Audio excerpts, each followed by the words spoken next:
प्रशांत किशोर ने जनसुराज की स्थापना की और उस स्थापना से पहले जनसुराज की यात्रा के दौरान कोई नेता सबसे ज्यादा निशाने पर रहा तो उसका नाम है तेजस्वी प्रसाद यादव।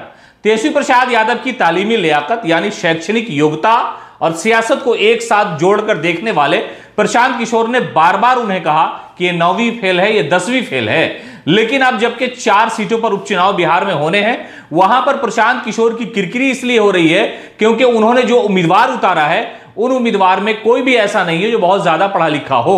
तो इसलिए लोग ये कह रहे हैं कि आखिरकार पीके, जिस प्रशांत किशोर के लिए सबसे ज्यादा सियासत में तेजस्वी प्रसाद यादव निशाने पर रहा करते थे, आखिरकार जिस मामले को लेकर के, जिस सियासी दलील को लेकर के तेजस्वी यादव पर हमलावर होते थे, उस प्रशांत किशोर ने ऐसे ऐसे उम्मीदवार दिए हैं कि जिनके बारे में बात की जाए तो वो तेजस्वी के बराबर पढ़े लिखे भी हैं और तेजस्वी यादव से बहुत ज्यादा काबिल नहीं है। तो आखिरकार प्रशांत तेजस्वी यादव पर हमला क्यों कर रहे हैं? आइए हम पहले बताते हैं कि प्रशांत किशोर के जो 4 उम्मीदवार चारों सीटों पर उपचुनाव लड़ रहे हैं, उनका नाम क्या है, उनकी शैक्षणिक योग्यता क्या है। दरअसल सवाल इसी पर उठ रहे हैं। पहला नाम रामगढ़, जहां पर आरजेडी के उम्मीदवार सुधाकर के भाई चुनावी मैदान में, वहां पर जनसुराज ने अपना जो उम्मीदवार उतारा उनका नाम है सुशील कुशवाहा।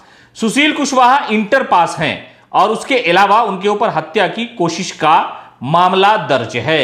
यह तो हो गया रामगढ़ में। बेलागंज में आइए, मोहम्मद अमजद जो 10वीं पास है, हत्या की कोशिश का केस इनके ऊपर भी चल रहा है। उसके अलावा इमामगंज में उन्होंने जो चुनावी मैदान में जिस व्यक्ति को उतारा है उनका नाम है डॉक्टर जितेंद्र पासवान और ये इंटर पास है। आपको लगेगा कि भाई डॉक्टर इंटर पास कैसे हो सकता है, तो ये जो डिग्री उनको मिली है उसको लेकर के भी बहुत सारे सवाल हैं कि प्रैक्टिस करने वाले डॉक्टर हैं, लेकिन ये सिर्फ इंटर पास हैं। अपहरण का भी केस इनके ऊपर दर्ज है। तरारी में किरण देवी को चुनावी मैदान में उतारा है, ये भी 10वीं पास है। तो यानी प्रशांत किशोर के जितने 4 उम्मीदवार हैं उपचुनाव के दौरान वो सब के सब मात्र 10वीं पास हैं। यानी 10वीं पास का मतलब है कि इतना पढ़ा लिख लेना कि नाम वाम लिखने लगे और कहीं पर सलीके से बातचीत कर सके।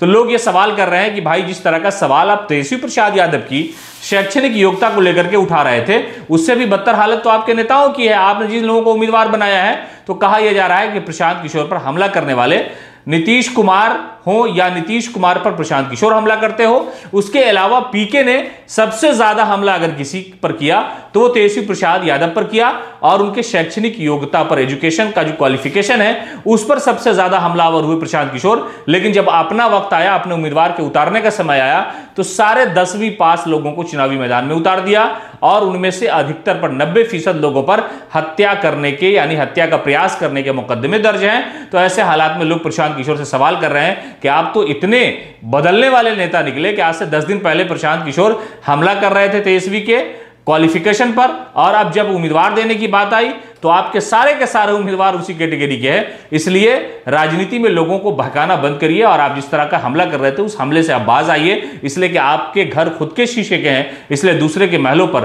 पत्थर नहीं फेंका जा सकता। पनोरमा ग्रुप, जो सोचता है वो करता है।